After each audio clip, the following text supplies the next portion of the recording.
أعوذ بالله السميع العليم من الشيطان الرجيم. بسم الله الرحمن الرحيم. الحمد لله والصلاة والسلام على رسول الله وعلى آله وأصحابه أجمعين. أما بعد. Lahat ng papuri at pasalamat ay para lamang sa Allah. Purihin natin ang Allah subhanahu wa ta'ala at pasalamatan sa mga hindi mabilang na biyaya na ipinagkaloob niya sa atin. Alhamdulillah mga kapatid, muli naman tayong magbibigay ng isang paalaala at dagdag kaalaman na kung saan ito ay makakabuti sa ating pananampalataya.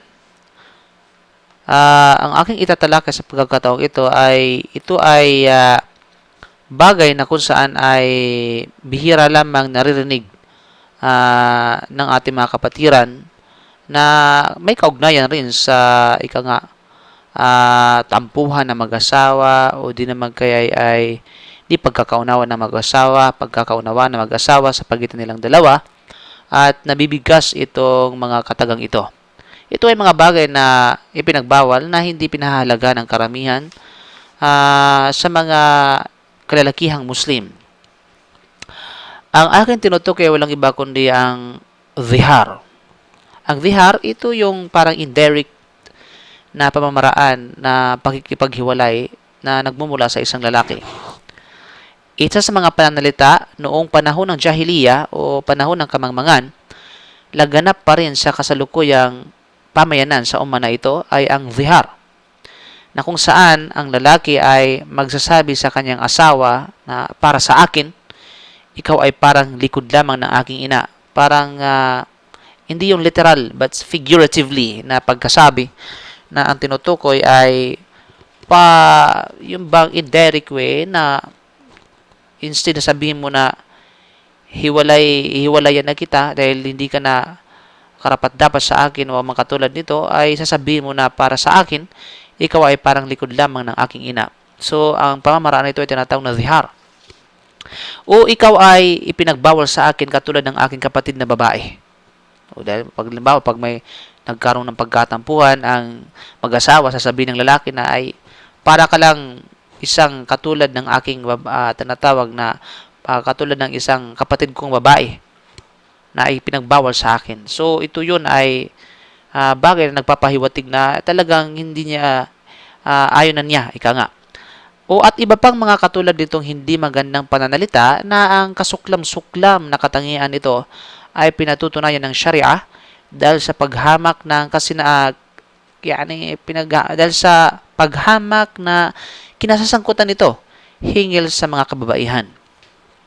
Binagit ito ng Allah sa banal na Quran. Ito ay matatagpuan sa Suratu Al-Mujadilah verse 2.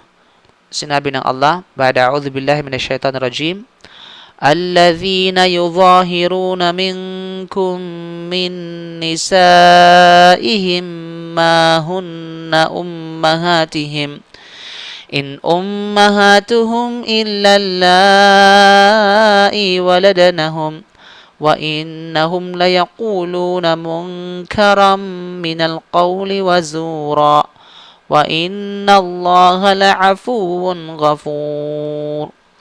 Yaong sa inyo na itinuturing bawal na ang kanilang mga asawa sa kanila sa pamamagitan ng zihar o pagsabi sa kanila, para sa akin, ikaw ay parang likod lamang na aking ina, kailan may hindi mangyayaring sila'y maging ina sa kanila. Wala silang magiging ina maliban yaong nagsilang sa kanila. At katotohanan, sila'y nagbibitiw ng masakit na salita at isang kasinungalingan. At katotohanan, ang Allah ay lubos na nagpapatawad at lubos na mapagpatawad. Ang Sharia ay nagpataw ng mabigat na kabayaran o kafara sa pagkakasalang ito. Katulad din ng kabayarang hinihingi mula sa pumatay ng tao ng di sinasadya o sa nakipagtalik sa mga araw ng Ramadan. Tulad na lamang ng pagpalay ng alipin at pag-ayuno ng 6 days ng consecutive 2 months sa pag-aayuno at ganyan din ang tinatawag na So dito, ito yung kabayaran ng isang nakagawa ng zihar. Ang taong nakagawa ng zihar ay hindi pinahihintulutang lumapit sa kanyang asawa hanggat hindi niya nababayaran ang kasalanang ito. So halimbawa, kapag na-realize ng lalaki after na masabi nito sa kanyang asawang babae, naisip niya na mali siya, so bago siya makalapit ulit sa kanyang asawa, ay kinakailangan na bayaran niya muna ang katulad ng kabayaran ng siya'y nakapagtalik sa kanyang asawa sa araw ng Ramadan. Okay? So, ito yung kabayaran niya.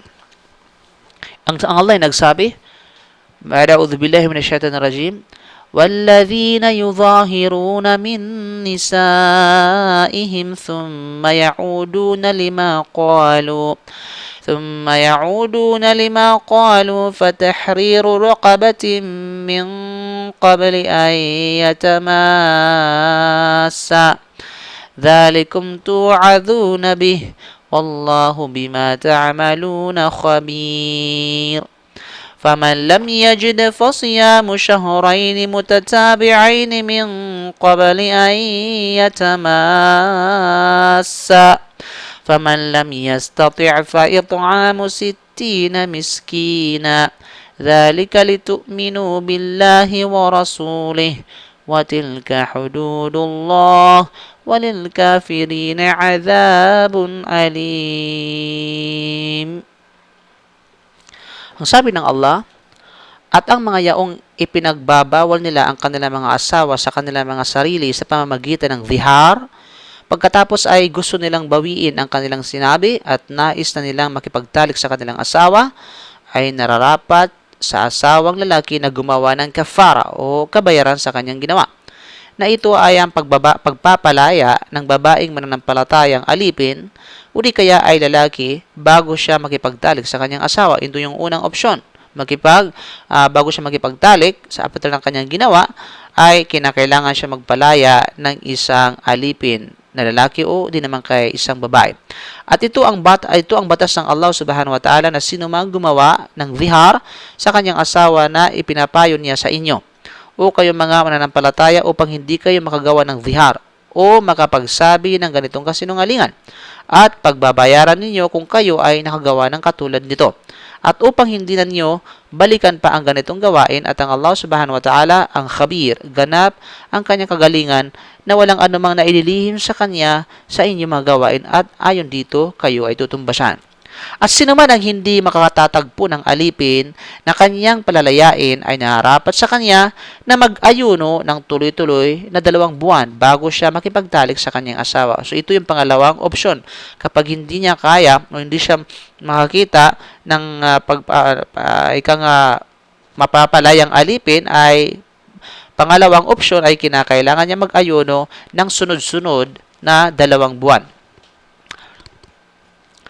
At sino mang hindi makakayanan ang pag-aayunan ng tuloy-tuloy sa 2 buwan dahil mayroon siyang katanggap-tanggap na katwiran, ay narapat siyang magpakain ng 60 mahihirap na sapat na pagkain. So ito yung pangatlong opsyon. Kung hindi niya kaya mag-ayuno, successive ng 2 months, dahil sa ito ay mabigat na kadahilan at ng Sharia, ay magpakain siya ng 60 mahihirap na sapat na pagkain. At ito ang paglilinaw namin sa inyo ng batas sa sinumang nakagawa ng zihar upang kayo ay maniwala sa Allah at sumunod sa kanyang sugo.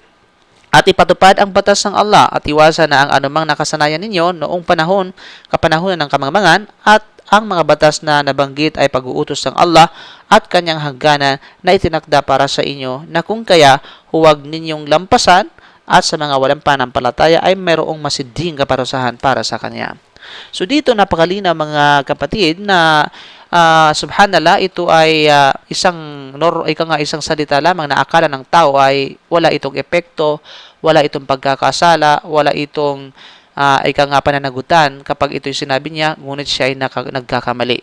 Dahil nilinaw sa atin ng Allah subhanahu wa ta'ala na ito ay karumaldumal, ito ay kasuklam-suklang sa paningin ng Allah subhanahu wa ta'ala.